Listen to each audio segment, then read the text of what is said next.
Salam, ya silakan masuk Pak. Silakan masuk. Ya, duduk, silakan duduk. Baik Bapak, selamat malam. Perkenalkan, nama saya Dr. Septiana Cahaya Nugraha yang bertugas pada malam hari ini. Di sini kita akan melakukan penilaian pada status gizi serta perhitungan kebutuhan gizi Bapak ya. Segala informasi yang kita dapati pada malam hari ini akan saya jaga kerahasiaannya sesuai dengan kode etik kedokteran ya Pak ya. Dan Bapak juga berhak untuk menolak pemeriksaan apabila Bapak tidak berkehendak. Apakah Bapak bersedia? Ya. Siap Pak, terima kasih. Baik, untuk selanjutnya pemeriksaan ini kita akan melakukan pengukuran berat badan, tinggi badan, dan lingkar pinggang ya Pak ya. Ya, saya akan menyiapkan alat-alatnya dan Bapak bersiap-siap untuk tidak memakai alat-alat yang berat ya Pak ya, menyimpan HP-nya, dompetnya ya, dan serta alas kakinya dibuka ya Pak ya. Ya. Baik, di sini saya menyiapkan alatnya. Dapat dilihat jarum menuju ke angka 0. Lihat di saya ulang. Baik, setelah menyiapkan timbangannya, sudah center ke garisnya ke angka 0 dan kita menyiapkan pasiennya dengan tidak membawa perhiasan seperti dompet, ikat pinggang, perhiasan maupun jam kayak gelang gitu. Bapak sudah meninggalkan perhiasannya ya? Ya. Dan tidak pakai? Ya. Sepatu juga dilepas ya? Ikat pinggang sudah dilepas Pak? Ya. Sudah? Iya, siap. Baik Bapak, silahkan ditimbang berat badannya ya. Di tengah-tengah, berdiri aja. Ya gitu. Tegak kurus aja Pak, berdiri biasa. Ya baik, dari timbangan tersebut menunjukkan bahwa Bapak ini berat badannya 50 kg. Selanjutnya kita akan mengukur tinggi badan pasien. Dapat dilihat bahwa pasien sudah melepaskan alas kakinya. Dan sekarang kita akan mengukurnya tinggi badannya. Bapak bisa bersender di dinding Pak, di alat pengukuran ini. Ya, bersender. Ya, terus tegak aja Pak. Ya, tarik nafas Pak, tarik nafas. Ya, yang hembuskan Pak ya. Dari hasil yang kita dapatkan, tinggi Bapak Yopi 160 cm. Mengukur lebar pinggang Bapak Yopi. Selanjutnya kita akan mengukur lebar pinggang Bapak Yopi. Kita melakukan pengukuran di antara 12 kosta dan krista iliaka.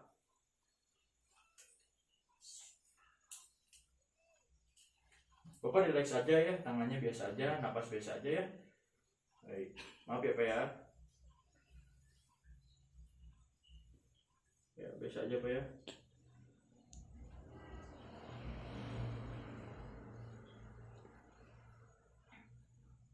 Jadi segi pengukuran hasilnya itu 80 cm. Ya, terima kasih ya Bapak Popi, maaf. Baik, selanjutnya kita akan menentukan penilaian status gizi dan kebutuhan gizi pada pasien.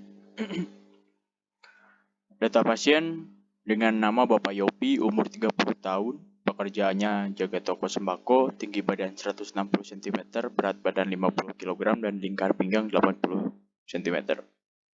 Yang pertama, menentukan status gizi. Dari data yang didapati, yaitu berat badan 50 kg, tinggi badan 160 cm, lingkar pinggang 80 cm.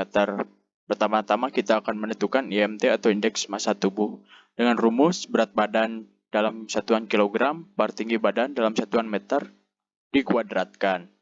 Maka didapati 50 dibagi 1,62 kuadrat sama dengan 50 per 2,56 dan hasilnya 19,53. Jika dilihat dari tabel, maka Bapak Yopi ini termasuk dalam kategori yang normal dan dengan resiko komorbid yang meningkat karena hasilnya 19,53 dan hasilnya itu normal. Kemudian jika dari lingkar pinggang kurang dari 90 cm yang artinya bukan sama dengan obesitas sentral yang artinya juga normal. Baik. Selanjutnya menentukan berat badan ideal. Dengan rumus tinggi badan kurang 100 dikurang 10% dikali tinggi badan kurang 100 dikali 1 kilo. Untuk laki-laki dengan kurang dari 160 cm dan perempuan kurang dari 150 cm itu tinggi badan kurang 100 langsung dikali 1 kilo. Karena Bapak Opi ini tingginya 160 cm, kita gunakan yang ada 10%-nya. Maka didapati 160 dikurangi 100 dikurangi 10% dikali 160 dikurangi 100 dikali 1 kg. Sama dengan 60 kurang 10% dikali 60 dikali 1 kilo. Sama dengan 60 kurang 6 dikali 1 dan hasilnya itu 54 kilo. Kemudian menentukan kebutuhan energi basal. Sebagaimana kita ketahui datanya berat badan 50, tinggi badan 160 dan umurnya 30 tahun. Nah, karena Bapak Yopi ini tidak memiliki kelainan pada berat badan atau normal, kita gunakan berat badan yang aktual dengan menggunakan rumus Harris Benedict. Kita langsung saja masukkan ke rumusnya, yaitu sama dengan laki-laki sama dengan 66,5 ditambah 13,8 dikali 50 ditambah 5 kali 160 dikurang 6,8 dikali 30. Hasilnya 66,5 ditambah 690 ditambah 800 dikurangi 204. Maka kebutuhan energi basal itu 1352,5 kilokalori. Selanjutnya itu menghitung kebutuhan energi total. Bapak Yopi ini bukan termasuk perawat inap, dia termasuk rawat jalan, maka rumus yang digunakan itu KEB dikali faktor aktivitas. Dan jika dilihat dari pekerjaannya, dia seorang penjaga toko dan termasuk ke aktivitas yang ringan. Dan kita mengambil 1,65. Maka masukkan saja langsung jadi 1352,5 kilokalori dikali 1,65 sama dengan 2187,075 kilokalori. Itu adalah kebutuhan energi totalnya. Nah, langkah selanjutnya itu hitung komposisi dan jumlah gizi. Yang pertama itu ada karbohidrat. Karbohidrat ini merupakan 55%-nya dari kebutuhan energi total yang terdiri dari karbohidrat sederhana dan kompleks. Yang mana karbohidrat sederhana ini merupakan 10% dari KET dan karbohidrat kompleks ini 45% dari KET. Apabila keduanya dijumlahkan itu 55%. Nah, patut diketahui bahwa 1 gram karbohidrat itu setara dengan 4 kilokalori. Nah, yang pertama itu ada kebutuhan sederhana, kita masukkan KET-nya 2187,075 kilokalori dikali 10% dengan hasil 218,7075 kilokalori dibagi 4 kilokalori karena 1 gramnya itu mengandung setara dengan 4 kilokalori, kita bagi 4 kilokalori yang dihasilkan 54,67 gram. Kita konversikan ke dalam sendok makan yaitu bagi dengan 10 gram dan hasilnya 5,4 sendok makan gula atau karbohidrat sederhana yang lainnya. Selanjutnya ada karbohidrat kompleks, kita masukkan KET-nya 2187,075 kilokalori dikali 45% yang hasilnya 984,183 kilokalori. Dibagi 4 kilokalori dengan hasil 246,04 gram. Nah, kita konversikan ke porsi, yaitu satu porsi karbohidrat kompleks itu setara dengan 40 gram, yang hasilnya 6,15 porsi bahan makanan sumber karbohidrat kompleks. Untuk kebutuhan seratnya, KET dibagi 1000 dikali 14, yaitu 2187,075 dibagi 1000 dikali 14 gram, yang hasilnya 39,4 gram serat per hari. Itu adalah kebutuhan serat per hari Bapak Yopi. Selanjutnya itu protein.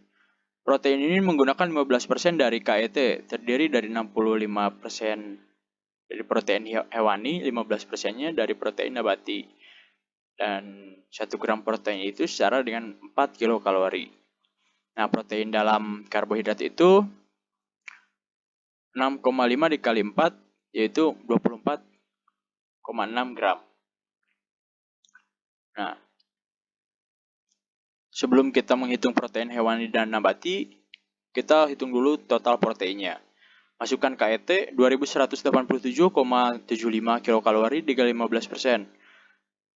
Hasilnya 328,061 kilokalori dibagi 4 kilokalori karena 1 gram protein itu setara dengan 4 kilokalori.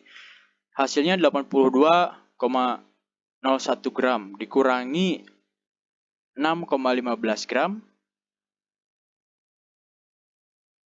dan hasilnya 75,86 gram. Nah, selanjutnya total protein ini masukkan ke protein hewani, rumus protein hewani yaitu total protein dikali 65% yang hasilnya 49,30 gram. Nah, sebagai informasi, satu porsi bahan sumber protein hewani mengandung lemak sedang mengandung 7 gram protein dan 5 gram lemak. Maka kita bagi 7 karena kita mengambil proteinnya, yaitu 49,30 gram dibagi 7, hasilnya 7,04 porsi. Selanjutnya untuk protein nabati kita masukin total proteinnya 75,86 gram dikali 35%. Hasilnya 26,55 gram. Sebagai informasi, satu porsi bahan makanan sumber protein nabati mengandung 5 gram protein dan 3 gram lemak. Kita mengambil 5 gram proteinnya, maka 26,55 dibagi 5 gram yang hasilnya 5,31 porsi. Kemudian ada lemak. Lemak ini menggunakan 30% dari KET, yang terdiri dari lemak jenuh dan nilai 7% dari KET, dan lemak tak jenuh 23% dari KET. Perlu diketahui 1 gram lemak itu setara dengan 9 kilokalori. Nah, kita lanjutkan. Lemak protein itu dibagi lemak protein hewani dan nabati. Untuk protein hewani 7,04 gram dikali 5 gram, kita ambil lemaknya, sama dengan 35,2 gram. Protein nabati 5,31 dikali 3 gram sama dengan 15,93 gram. Apabila keduanya dijumlahkan, maka hasilnya 51,13 gram. Kemudian yang pertama adalah lemak jenuh. Lemak jenuh itu nilainya 7%, maka kita masukin 7% dikali KET 2187,075 kilokalori, hasilnya 153,095 kilokalori. Gram lemak itu setara dengan 9 kilokalori, maka kita bagi 9, yang hasilnya 17,01 gram. Kita konversikan ke dalam sendok makan, dibagi 10, yang hasilnya 1,7 sendok makan. Selanjutnya lemak tak jenuh dibagi 23% dikali KET 2187,075 kilokalori, hasilnya 503,02 kilokalori. Kita bagi dengan gram, yaitu bagi 9 kilokalori, hasilnya 55,89 gram dikurangi lemak protein 51,13, hasilnya 4,76 gram dibagi 5 gram karena satu porsi lemak tak jenuh, jadi sama dengan 0,95 porsi. Jadi untuk kesimpulan pada penghitungan kali ini yaitu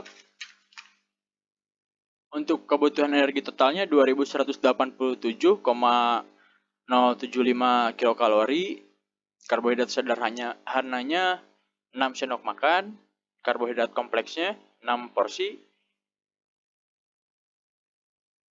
Untuk kebutuhan serat per harinya yaitu 40 gram per hari. Untuk total proteinnya 76 gram, protein hewaninya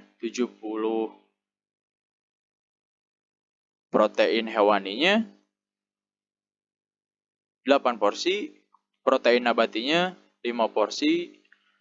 Untuk lemaknya, lemak proteinnya, protein hewani 35 gram untuk protein nabati, lemak protein nabati, 16 gram untuk lemak protein totalnya 51 gram.